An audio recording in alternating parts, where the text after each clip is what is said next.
first slides. First group of slides. Alright? Lamentations chapter 3, verse 20 up to 27.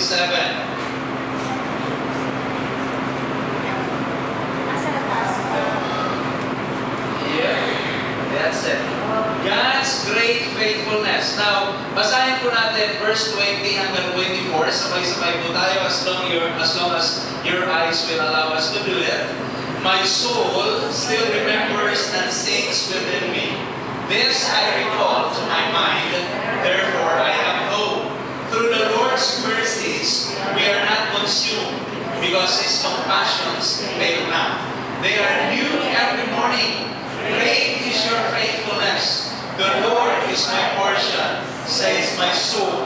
Therefore, I hope in Him. 25. The Lord is good to those who wait for Him, to the soul who seeks Him.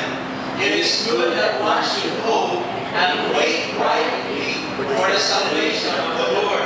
It is good for a man to bear the yoke in his youth. Okay? Panginoon, pagpalain mo ang iyong lingkod at ang iyong mga tagapakinig.